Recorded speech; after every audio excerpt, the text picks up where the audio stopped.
Demosthenes. The Funeral Oration, 338 BCE.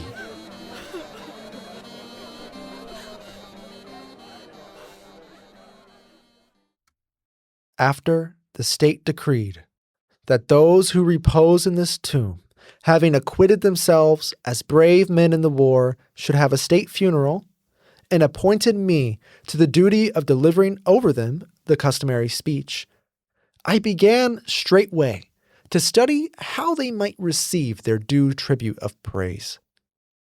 But as I studied and searched my mind, the conclusion forced itself upon me that to speak as these dead deserve was one of those things that cannot be done. For since they scorned the love of life that is inborn in all men, and chose rather to die nobly than to live and look upon grief and misfortune, how can they have failed to leave behind them a record of valor surpassing all power of words to express? Nevertheless, I propose to treat the theme in the same vein as those who had previously spoken in this place from time to time. That the state seriously concerns itself with those who die in battle, it is possible to infer both from these rites in general and in particular from this law in accordance with which it chooses the speaker at our state funerals. For knowing that, among good men, the acquisition of wealth and the enjoyment of the pleasures that go with living are scorned, and that their whole desire is for virtue in words of praise, the citizens were of the opinion that we ought to honor them with such eulogies as would be most certainly securing them in death the glory they had won while living.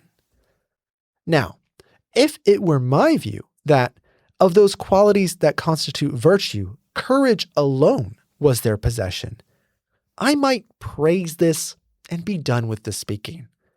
But since it fell to their lot also to have been nobly born and strictly brought up, and to have lived with lofty ideals, because of all which they had every reason to be good men, I should be ashamed if I were found to have passed over any of these topics.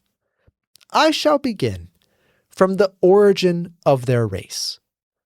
The nobility of birth of these men has been acknowledged from time immemorial by all mankind, for it is possible for them and for each one of their remote ancestors, man by man, to trace back their being not only to a physical father, but also to this land of theirs as a whole, a common possession, of which they are acknowledged to be the indigenous children.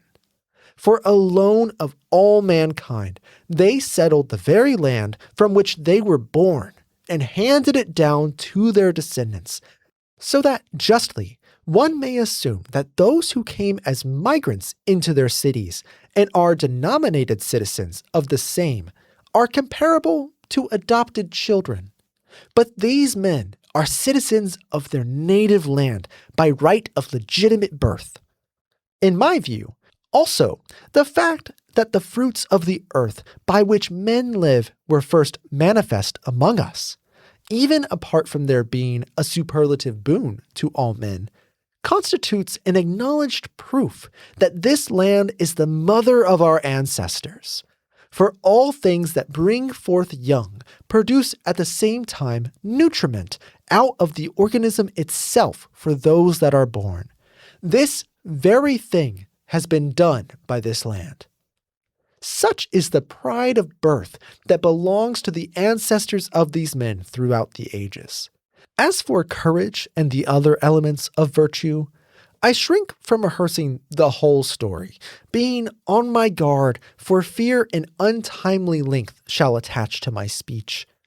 But such facts as it is worth while even for those who are familiar with them to recall to mind, and most profitable for the inexperienced to hear.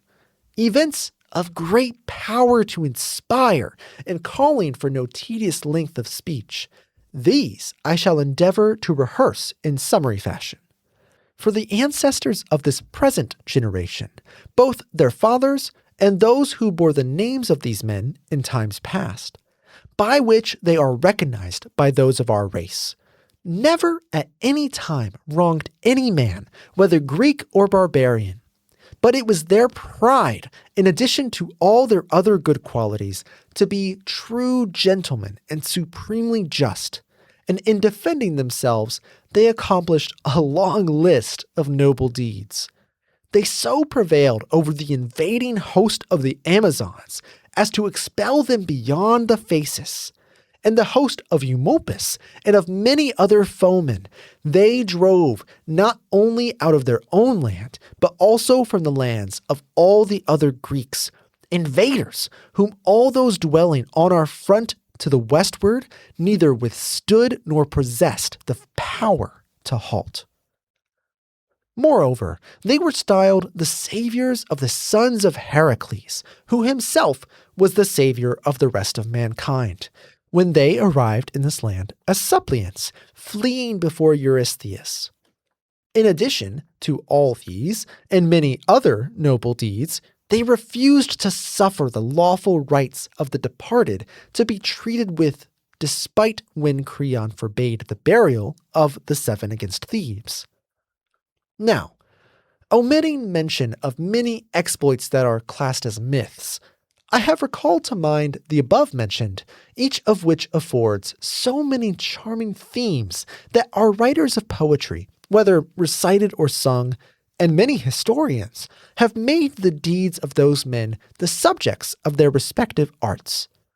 At the present time, I shall mention the following deeds, which, though in point of merit they are no whit inferior to the former, still, though being closer in point of time, have not yet found their way into poetry or even been exalted to epic rank.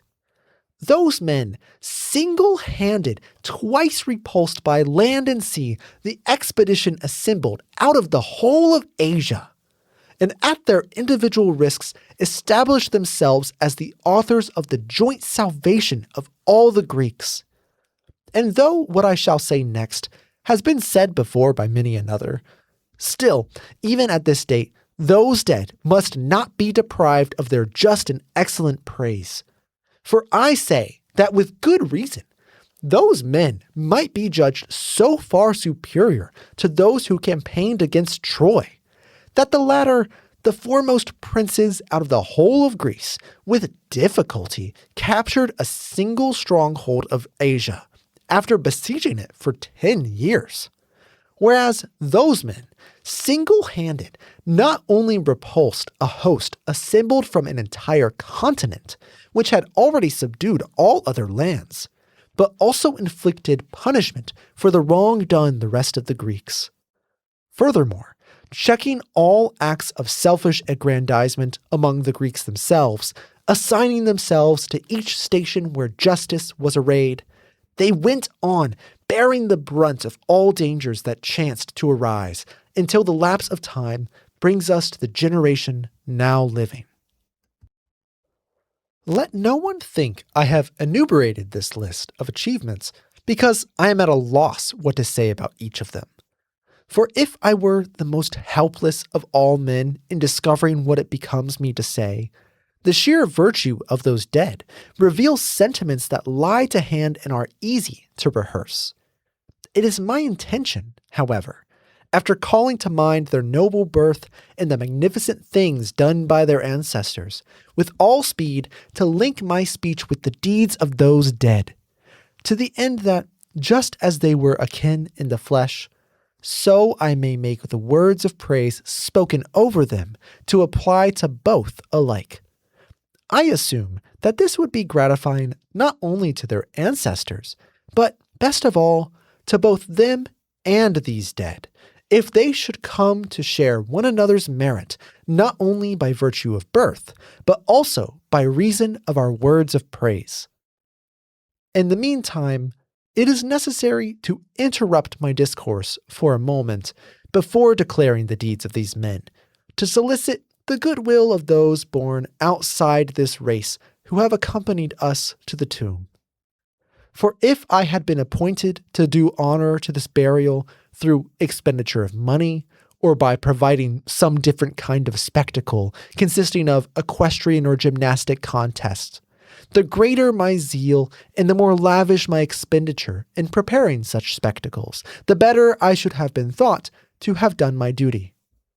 Having been chosen, however, to extol these men in a speech, unless I have the sympathy of my hearers, I fear that because of my eagerness, I may effect the very opposite of what I ought. For wealth and speed of foot and strength of body and all other such things have their rewards self-assured to their possessors. And in those fields, they win who have the luck, even if not one of the others wishes their success. On the other hand, the persuasiveness of words depends upon the goodwill of the hearers, and with the help of this, even if the eloquence be moderate, it reaps glory and gains favor. But lacking this help, even if it be surpassingly good, it is thwarted by those who hear. Now, to resume my theme. Though many deeds of these men are at hand because of which they will be justly eulogized, I am at a loss what to mention first when I come face to face with the facts. For thronging into my mind as they do, all at once and at the same time, it becomes difficult to make a choice among them. I shall endeavor, however, to maintain the same order of topics in my speech as marked the course of the lives of these men. From the beginning, these men were outstanding in all the activities that formed their schooling, engaging in the exercises that became each stage of life, causing gratification to all who had claim to it, parents, friends, kinsmen.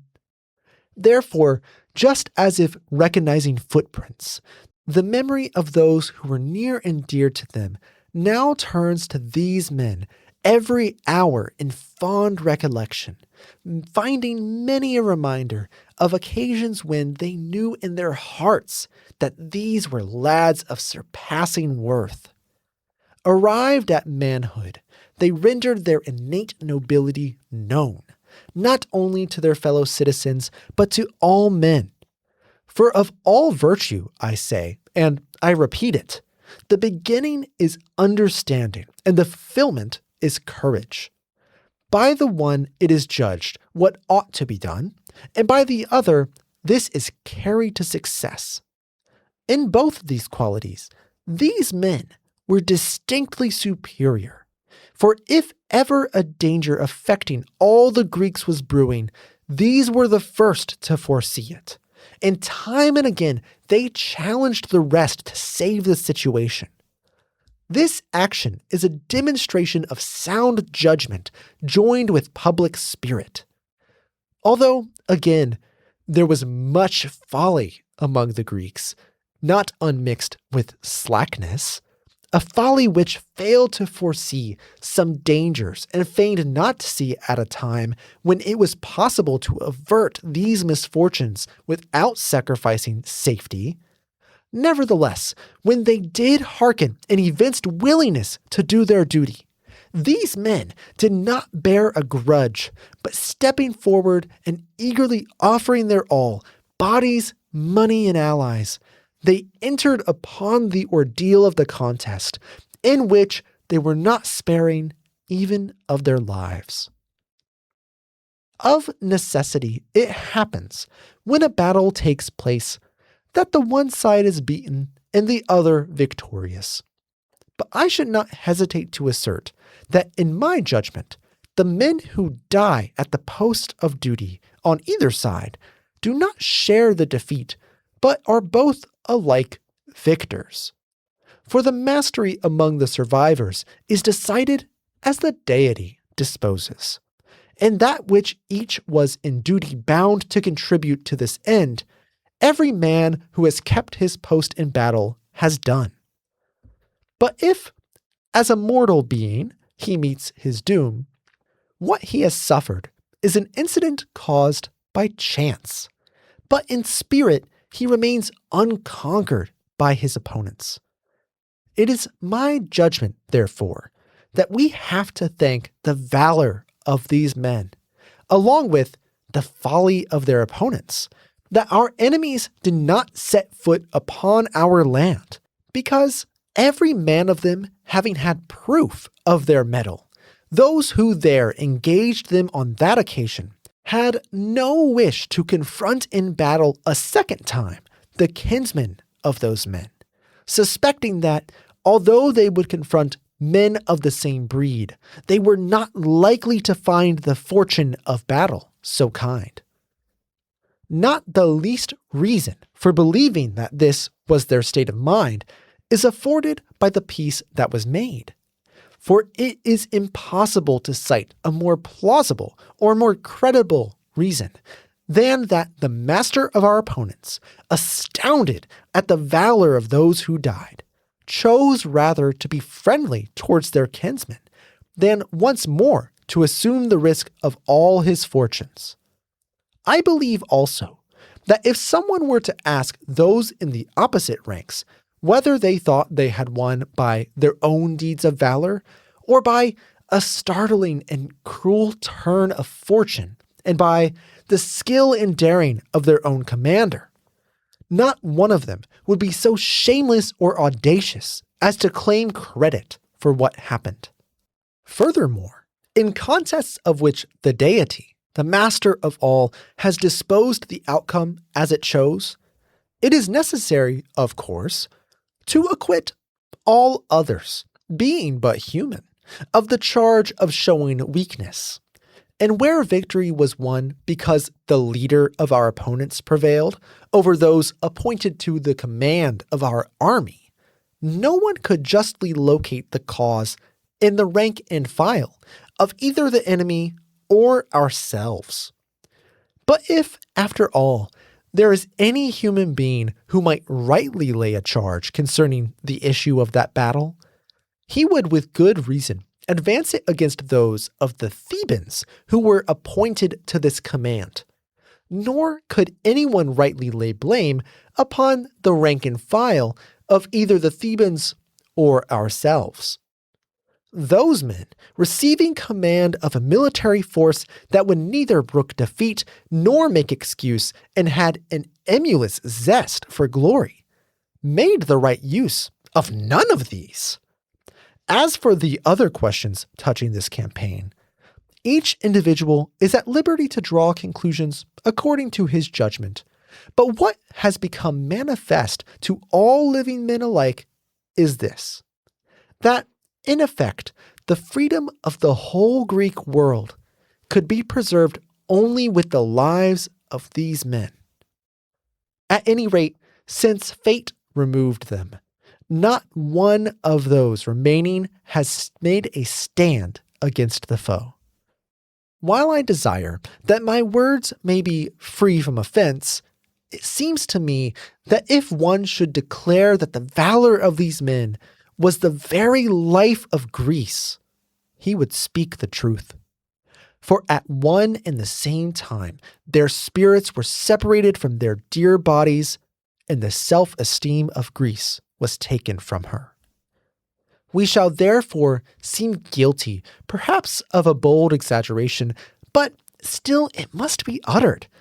For just as if the light of day were removed out of this universe of ours, all the remnant of life would be harsh and irksome, so now that these men have been taken from us, all the old-time radiance of the Greeks is sunk in gloom and profound obscurity.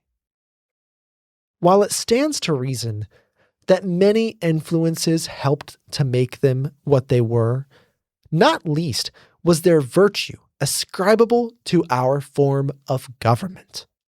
For though absolute governments dominated by a few create fear in their citizens, they fail to awaken the sense of shame. Consequently, when the test of war comes, everyone light-heartedly proceeds to save himself, knowing full well that if only he succeeds in appeasing his masters by presents or any other civility whatsoever, even though he becomes guilty of the most revolting conduct, only slight reproach will attach to him thereafter. Democracies, however, possess many other just and noble features to which right-minded men should hold fast, and in particular, it is impossible to deter freedom of speech, which depends upon speaking the truth, from exposing the truth.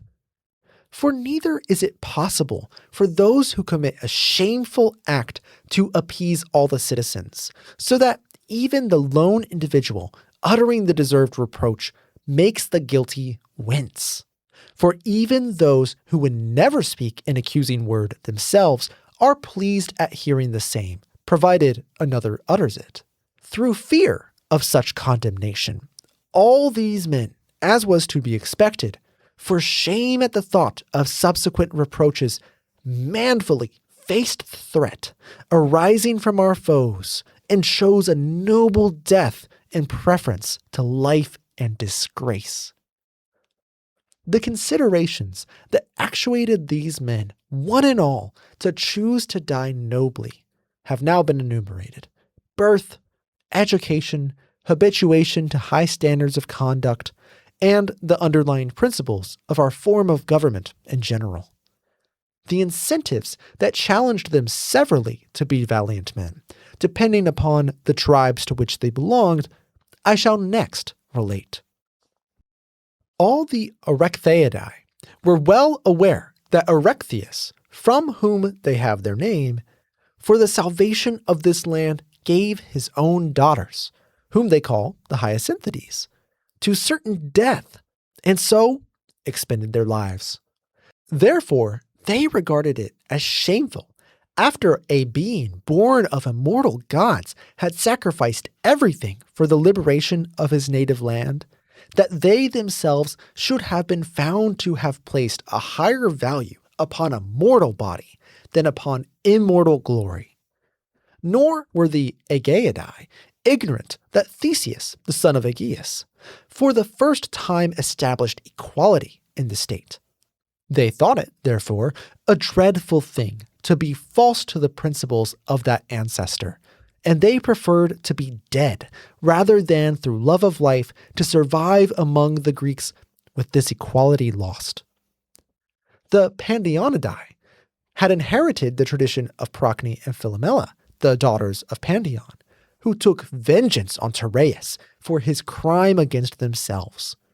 Therefore, they decided that life was not worth living unless they, akin by race, should have proved themselves to possess equal spirit with those women, when confronted by the outrage they saw being committed against Greece. The Leontidae had heard the stories related of the daughters of Leo, how they offered themselves to the citizens as a sacrifice for their country's sake. When, therefore, such courage was displayed by those women, they looked upon it as a heinous thing if they, being men, should have proved to possess less of manhood. The Achaemontidae did not fail to recall the epics in which Homer says that Acamas sailed for Troy for the sake of his mother Aethra.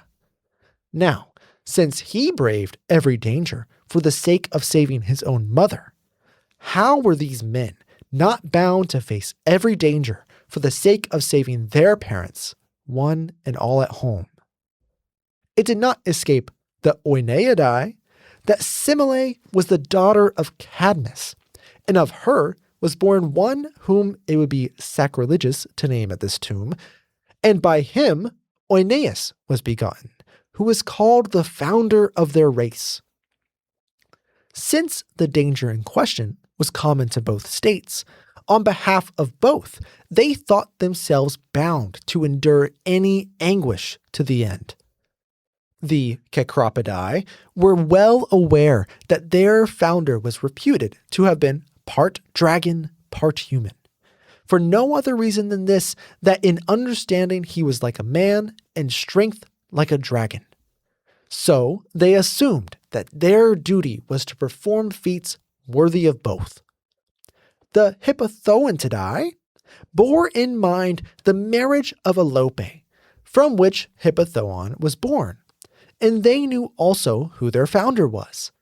About these matter, to avoid impropriety on an occasion like this, I forbear to speak plainly. They thought it was their duty to be seen performing deeds worthy of these ancestors. It did not escape the Iontidae that Ajax, robbed of the prize of valor, did not consider his own life worth living. When, therefore, the god was giving to another the prize of valor, at once they thought they must die trying to repel their foes so as to suffer no disgrace to themselves. The Antiochidae were not unmindful that Antiochus was the son of Heracles.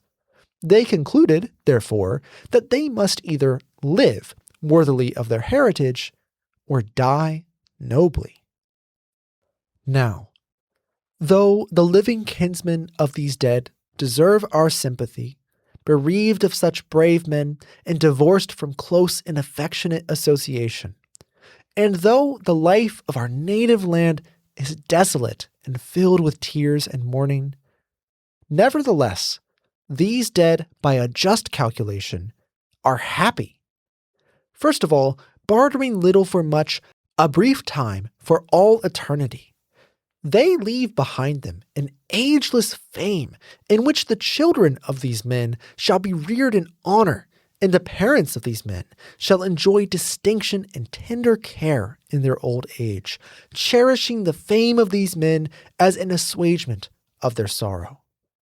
In the second place, immune from disease of body and beyond the reach of anguish of spirit, such as the living must suffer because of the misfortunes which have befallen, they today receive high honor and inspire great emulation, while they are accorded the customary obsequies.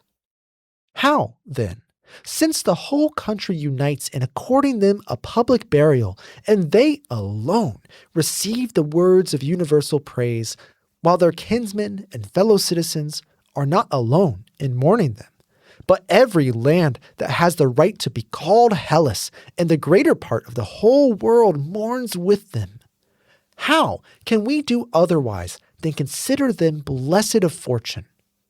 With excellent reason, one might declare them to be now seated beside the gods below, possessing the same rank as the brave men who have preceded them in the islands of the blessed. For though no man has been there to see or brought back this report concerning them, yet those whom the living have assumed to be worthy of honors in the world above, these, we believe, taking for oracle our own opinion, receive the same honors also in the world beyond. While it is perhaps difficult to mitigate the present misfortunes by the spoken word, nevertheless, it is our duty to endeavor to turn our minds to comforting thoughts, reflecting that it is a beautiful thing for parents who have begotten men like these, and themselves were born of others like unto them, to be seen enduring their affliction more decorously than the rest of mankind, and, no matter what fortune befalls, to be like them. For to the departed, such conduct would seem most becoming in you and honorable to them, and to the whole state and to the living it would bring the greatest glory. It is a grievous thing for fathers and mothers to be deprived of their children, and in their old age to lack the care of those who are nearest and dearest to them. Yes, but it is a proud privilege to behold them possessors of deathless honors, and a memorial of their valor erected by the state, and deemed deserving of sacrifices and games for all future time. It is painful for children to be orphaned of a father, yes, but it is a beautiful thing to be the heir of a father's fame. And of this pain we shall find the deity to be the cause, to whom mortal creatures must yield, but of the glory and honor. The source is found in the choice of those who willed to die nobly. As for myself, it has not been my concern how I might make a long speech, but how I might speak the truth. And now, do you, having spent your grief and done your part as law and custom require, disperse to your homes.